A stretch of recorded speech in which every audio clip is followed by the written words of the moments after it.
నమస్తే, నేను ప్రశాంత్. వైఎస్ షర్మిల గారు నిన్న ఒక ప్రెస్ మీట్ పెట్టడం జరిగింది. మరి ఆ ప్రెస్ మీట్లో ఏం జరిగింది? అక్కడ కొందరు జర్నలిస్టులు అయితే కొన్ని క్వశ్చన్స్ అడగడం జరిగింది. మరి ఆ క్వశ్చన్స్కి వైఎస్ షర్మిల గారు ఎలా స్పందించారు, ఏమని మాట్లాడారు, అసలు ఏం జరిగిందో తెలుసుకుందాం. ప్రస్తుతం మనతో పాటు అయితే APCC spokes person Kasaragadda Nagarjuna గారు ఉన్నారు. నమస్తే అండి. నమస్తే బ్రదర్. సో మనకి నిన్న వైఎస్ షర్మిల గారు ఒక ప్రెస్ మీట్ పెట్టడం జరిగింది. అసలు అక్కడ ఏం మాట్లాడారు, ఎందుకు ఈ ప్రెస్ మీట్ పెట్టాల్సి వచ్చింది, అదేవిధంగా ఇప్పుడు వైఎస్ జగన్ గారితో మళ్ళీ పోటీ ఎందుకు పడుతుంది, అసలు ఏం జరుగుతుంది ఇదంతా, లేకపోతే ఒక ఫ్యామిలీ డ్రామానా? ఎందుకంటే వాళ్ళు చాలామంది బయట కూడా అనుకునే ప్రశ్నలు. అదేవిధంగా కొందరు జర్నలిస్టులు కూడా కొన్ని పర్సనల్గా కొన్ని క్వశ్చన్స్ అడగడం జరిగింది. అక్కడ తను సరిగ్గా స్పందించలేదని తెలిసింది. అసలు ఎలా స్పందించింది, ఏమని అడిగారు? యాక్చువల్గా షర్మిలమ్మ గత కొద్ది రోజులుగా హెల్త్ ఇష్యూ ఉండి 1 నెల 2 నెలలు పార్టీ ఆఫీస్కి రాలేదు. సో తను ఇంట్లో ఉండే అడ్రస్ చేయడం జరిగింది. కార్యకర్తలు కాల్స్ మాట్లాడటం కానీ కొన్ని కాళ్ళు ఇలా జరిగింది.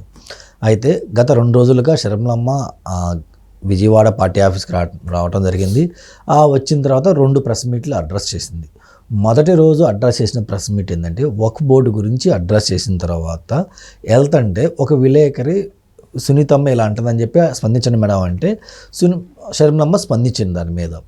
ఆ మరుసటి రోజు ఏం జరిగింది అంటే ఒక పార్టీ అధికార హెడ్గా ఒక ప్రెసిడెంట్గా ఆమె ఒక్క బోర్డు గురించి మాట్లాడితే కొన్ని మీడియా అది కవర్ చేయకుండా ప్రెస్లో ఏదైతే వివేకానంద రెడ్డి గారి మర్డర్ కేసు గురించి కానీ లేదా సునీతమ్మ గురించి కానీ ఏదైతే అవి మాట్లాడినాయో అవి మాత్రమే కవర్ చేశారు అనేది ఆమె చూసింది.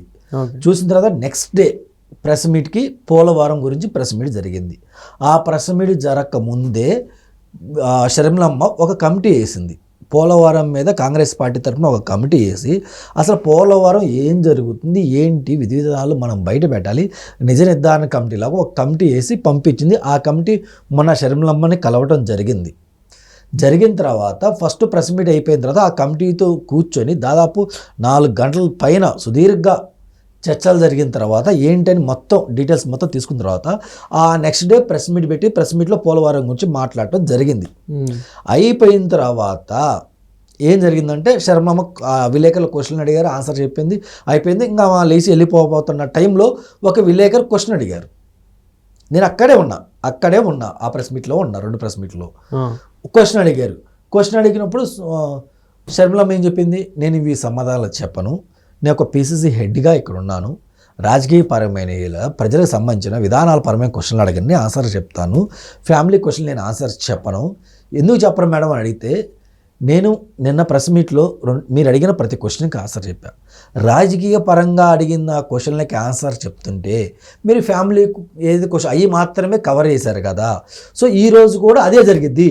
అసలు పోలవరం ప్రజలకు కావాల్సింది పోలవరం, దాని మీద విధి విధానాల మీద మన ప్రెస్ మీట్ పెట్టిన దీని మీద చర్చిస్తే ప్రజల్లోకి వెళ్ళిద్ది. అది కాకుండా మీ ఫ్యామిలీ గురించి ఏదో అడుగుతారు, నేను ఏదో చెప్తాను, అది మళ్ళీ కవర్ అయ్యింది కదా. కాదు, దీని మీద స్టాండ్ ఏంటంటే విలేకరు బతిలా లేదు మేడం, ఇది కూడా కవర్ చేస్తాం, ప్లీజ్ మేడం ఒక్కసారి చెప్తాను రిక్వెస్ట్ చేస్తే అప్పుడు షర్మిలమ్మ నిజంగా అది కూడా కవర్ చేస్తారంటే నేను దీనికి ఆన్సర్ చెప్తాను, లేదు చెప్పనంటే వాళ్ళు కవర్ చేస్తా అని చెప్పి మాట ఇచ్చారు, ప్రామిస్ చేశారు. కాబట్టి అందుకే షర్మిలమ్మ ఈ పర్సనల్ ఇష్యూ ఏదైతే ఉందో కేసు జగన్మోహన్ రెడ్డి గారు ఎన్సీఎల్టీలో అమ్మ మీద చెల్లి మీద వేసిన కేసు గురించి అడిగిన క్వశ్చన్కి ఆన్సర్ చెప్పారు, జరిగింది అది. అదేవిధంగా దీని మీద అంబటి గారు కూడా మాట్లాడడం జరిగింది. సో నువ్వు తెలంగాణలో ఒక పార్టీ పెట్టుకున్నావు, అక్కడ చూసుకో, నీకు సంబంధం లేదు అంటూ కొంచెం అలా మాట్లాడడం జరిగింది. ఇంతకు అసలు ఏం మాట్లాడారు, దేని గురించి మాట్లాడారు? అంబటి రాంబాకి మాట్లాడే అర్హత ఉందా? ఎందుకంటే జగన్మోహన్ రెడ్డి గారు కూడా తెలంగాణలో పార్టీ ఉంది, ఏపీలో పార్టీ ఉంది. తెలంగాణలో ఆయన నమ్ముకున్న పార్టీలు ఎవరైతే వ్యక్తులు ఉన్నారో వాళ్ళని వదిలేసి ఏపీకే స్టికాన్ అయ్యాడు కదా. తెలంగాణ పట్టించుకుంటున్నాడా? మరి అక్కడ వాళ్ళ ప్రజల పరిస్థితి ఏంటి, ఆ పార్టీ కార్యకర్తల పరిస్థితి, ఆ నాయకుల పరిస్థితి ఏంటి? నాకు అవసరం లేదు, నాకు ఆ పార్టీ అధికారం లేదు, ఆ పార్టీ బతకదో చావదు, నేను అక్కడ పార్టీ ఆఫీస్ రన్ చేసినా డబ్బులు కూడా ఖర్చు అని చెప్పేసి వదిలేశాడు కదా. కానీ మా షర్మిలమ్మ కాదు కదా, పార్టీ పెట్టింది. పార్టీ పెట్టిన తర్వాత మేము ఎంతో కష్టపడి పార్టీ విధి విధానాలు గ్రౌండ్ స్థాయికి తీసుకెళ్తే మీరు ఆ పార్టీలో ఏపీలో అధికారం ఉంది, మా పార్టీ పెరగకుండా ఇక్కడ కేసీఆర్తో కుమ్మక్కి, అలాగే మీ నాయకులు ఎవరైతే ఉన్నారో మాకు సపోర్ట్ కొంతమంది నాయకులు లీడర్లు మాకు సపోర్ట్ చేయకుండా మా పార్టీలు జాయినింగ్ కాకుండా మీరు సామ వేద దండోపాయాలు మొత్తం ఉపయోగించి మీ అధికారం ఏపీలో అధికారం ఉంటే ఆ అధికార బలాన్ని ఇక్కడ ఉపయోగించి వాళ్ళని ఎవరు ఇది కాకుండా పార్టీ బలోపేతం కాకుండా చేసింది మీరు కదా. ఆ తర్వాత ఏం జరిగింది, ఆ పార్టీని మేము నమ్ముకున్న కార్యకర్తలు కానీ లీడర్ కానీ ఏం చేసినావు, పద్ధతిగా కాంగ్రెస్ పార్టీ విలయం చేసి ఆ కాంగ్రెస్ పార్టీకి బాధ్యతలు అప్పచెప్పినావు. మేము కార్యకర్తల మధ్యలో వదిలిపెట్టి పోలా, కాంగ్రెస్ పార్టీలో విలయం చేసి వాళ్ళకి ఆ బాధ్యతలు అప్పచెప్పినావు. కానీ వీళ్ళేం చేశారు, తెలంగాణలో వైఎస్ఆర్సీపీ కాంగ్రెస్ పార్టీ పెట్టి నట్టేట్లు ముంచెళ్ళిపోయారు కదా. మేము అలా చేయలేదు కదా. ఇంకపోతే అంబటి రాంబాబు గారు మాట్లాడుతున్నారు.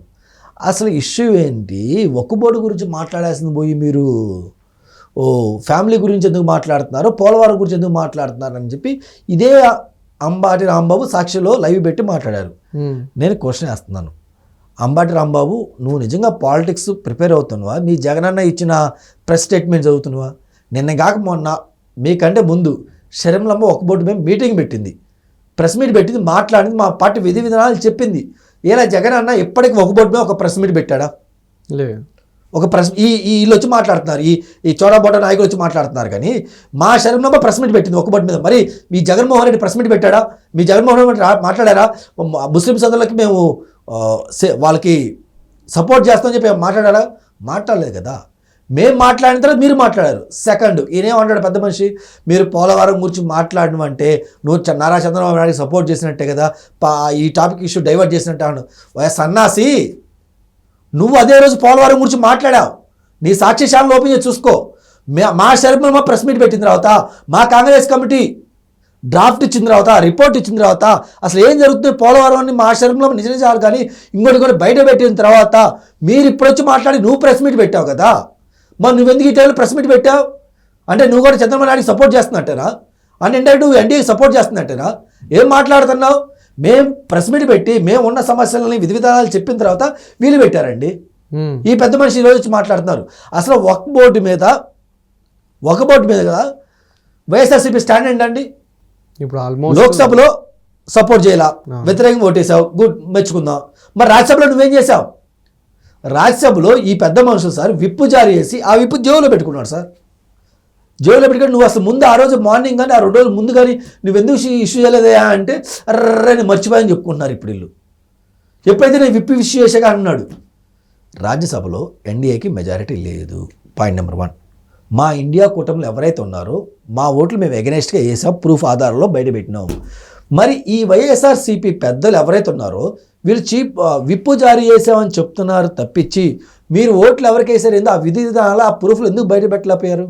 వీళ్ళ రాజ్యసభ మెంబరు పరిమళ అద్వానీ వీళ్ళ వైఎస్ఆర్సీపీ అఫీషియల్ వెబ్సైట్ ఓపెన్ చేస్తే list of the Rajya Sabha members ఎవరైతే ఉన్నారా అంటే పరిమళ అద్వానీ పేరుంది కదా. ఆయన ఎన్డీఏకి సపోర్ట్ చేస్తా ఓటేశాడు. అది వీళ్ళు ఎందుకు మాట్లాడట్లా? మీకు చిత్తశుద్ధి ఎందుకు లేదు? మీరు విప్పు జారీ చేశారు కదా, మరి ఆయన ఎగెన్స్ట్ పార్టీ రూల్స్కి ఎగెన్స్ట్గా ఓటేశారు కదా, మరి మీరు ఎందుకు అది డిస్మిస్ చేయట్లా? అన్క్వాలిఫైడ్ ఎందుకు చేయట్లేదు? మీరు ఎందుకు చేయట్లేదంటే మీరు పరిమళ అద్వానీకి రాజ్యసభ సీటు అమ్ముకున్నారు కాబట్టి, ఆయన కొనుక్కున్నాడు కాబట్టి ఆయనకి నచ్చినట్టు ఆయన విధానాల్లో వెళ్తాడు. మీరు చెప్పింది ఆయన ఎందుకు వింటారు? ఈరోజు ఈ పెద్ద మనుషులు మాట్లాడితే నేను ఒక్క బోర్డు సపోర్ట్ చేసి అంటున్నారు. మీ రాజ్యసభలో మీరు ఎన్డీఏకి సపోర్ట్ చేయడం వల్లే బిల్లు పాస్ అయింది. మీరు సపోర్ట్ చేయడమే పాస్ అయింది అంటే మీరు ముస్లిం ద్రోహి జగన్మోహన్ రెడ్డి గారు. ఆయన కేసుల కోసం లిక్కర్ కేసో ఇంకో కేసో లేదా వివేకానంద రెడ్డి మర్డర్ కేసో ఈ కేసుల్ని కాపాడుకోవటానికి ఈరోజు ఎన్డీఏకి సపోర్ట్ చేశారు జగన్మోహన్ రెడ్డి గారు. ఇంతగానో మాట్లాడుతున్న వాళ్ళు, ఎన్ని సమస్యల గురించి అంటే ఎన్ని గురించి మాట్లాడుతున్న వాళ్ళు వైఎస్ఆర్సీపీ వాళ్ళు, సో మరి వివేక హత్య కేసుకి సంబంధించి ఎందుకు మాట్లాడట్లేదు?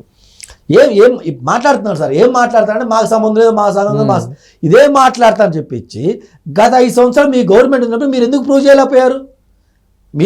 ఓకే మేము ఒప్పుకుంటాం, మీది అస్తం లేదంటున్నారు, మీ హ్యాండ్ లేదంటున్నారు, మీరు చేయలేదంటున్నారు, మరి ప్రూవ్ చేయొచ్చు కదా. 5 సంవత్సరాలు మరి మీరు ఏం చేశారు?